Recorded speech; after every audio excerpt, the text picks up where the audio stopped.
I'm joined now by 2024 APC Series champion Kyle Steckly, who had a busy summer racing full-time in two different series, but we'll start with the APC Series, where Kyle had an early win at Flamborough Speedway, sandwiched between a couple of finishes outside the top five, so a bit of a slower start there. How would you describe the start to your season?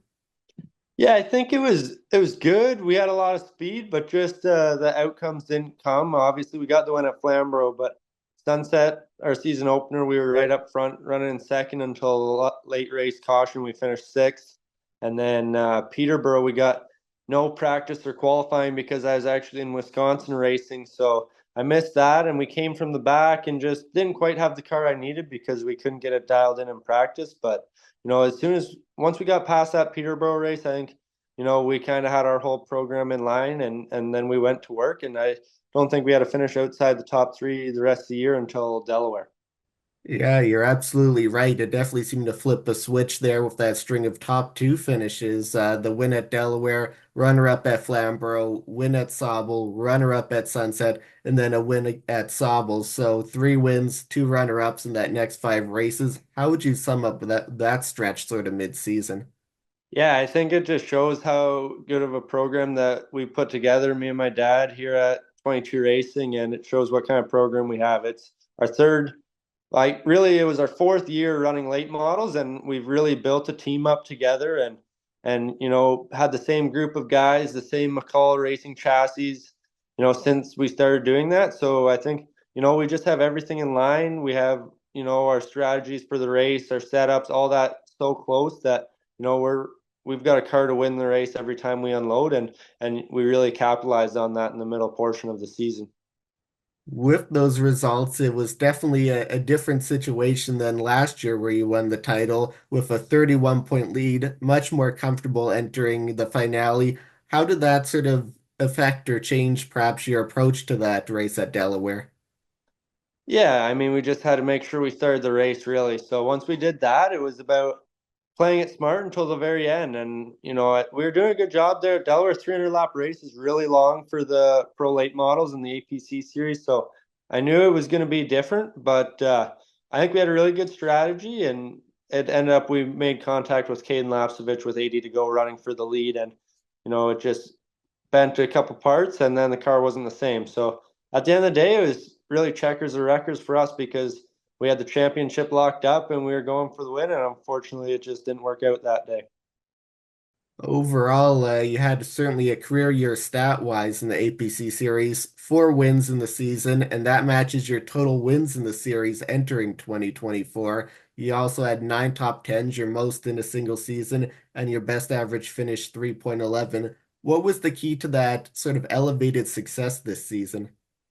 Yeah, I think it was just building each year, right? I mean, we our first year we finished second in points and got rookie of the year, and then that was a big learning year for us traveling around. And then last year we made some big gains, and I feel it's just all team wise and setup wise just wasn't quite meshed as good as we were this year. And then we learned those last 2 years so much, and we came in this year and we knew exactly what we had to do from the very first race, and I think we did that. And I had a car to win at every single race. Obviously, that's not going to happen. There's always circumstances that come up and things that go wrong, and that's just the way racing is. But I think we really capitalized, on our car, on our team, and everything we did this year with the APC series. The series definitely has grown and become sort of one of the marquee short track series here in Southern Ontario in a way, and we've seen a lot of notable names, notable tracks on the schedule. So how does it feel to sort of join that club, I guess, of multi-time champions in the series?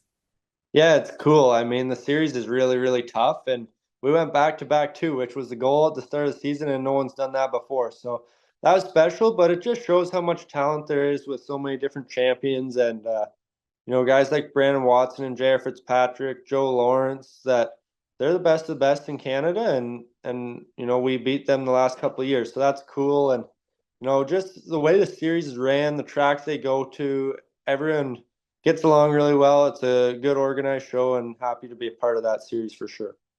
You must have racked up some air miles this year with the racing full time as well, south of the border in the ASA STARS National Tour, where you finished second in the standings, winning Rookie of the Year and getting a prestigious win in the Redbud 400 at Anderson Speedway. How would you sum up your season in ASA?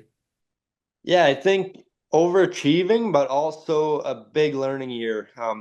We went in and I think we did everything we set our goals at the start of the year, win a race, rookie of the year, and learn. And I think the first half was slow, learning for sure. It was the first time I'd raced for anyone other than 22 Racing with my dad. So that was a big learning curve. And super late models, we jumped straight into them in one of the toughest competitions in the USA in super late model racing. So we did we did good there, and then the second half of the season we came on strong and we're running in the top five. We had a couple issues here and there, but we showed a lot of speed and we obviously got that Redbud 400 win. So it was definitely a big year, a learning year, and I'm hoping I can do it again next year because I think we can be that much better.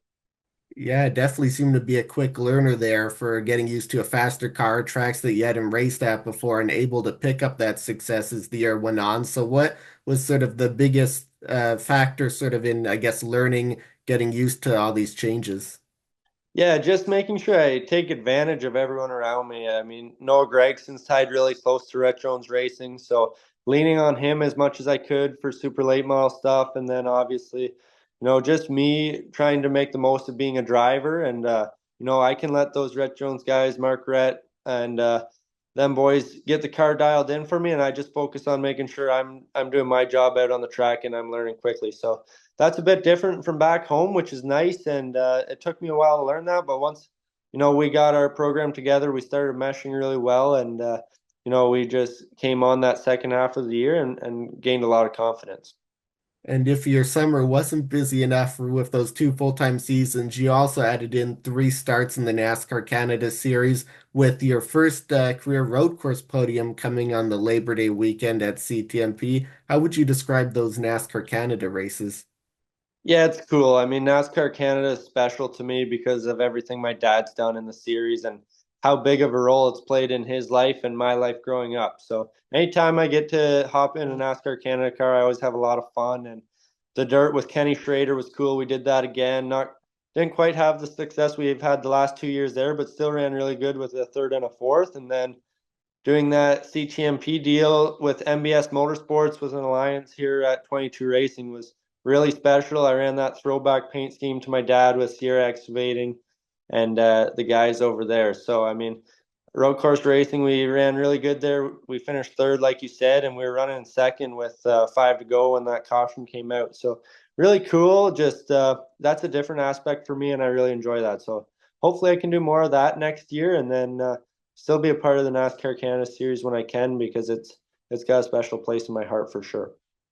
And with your racing south of the border, I guess perhaps not quite as long in off season. You still have the Snowball Derby coming up in December, but still early on. But what are your plans looking like at the moment for 2025? Yeah, nothing set in stone for sure, but I really enjoyed racing in the USA this year with the Super Late Model program. So hopefully we'll be doing that similar situation again and keep racing down there and trying to get my name out there and see where that takes me. And then I think you'll see me in some NASCAR Canada Series starts as well. And probably not the full schedule in the APC series, but I'm sure I'll be back for a couple races in that as well. So similar last year, but hopefully put a little bit more focus on our program down in the USA. All right, Kyle Steckly, 2024 APC Series champion and runner-up in your first season in ASA. Thank you for speaking with me and congratulations on your strong season. Absolutely. Thank you.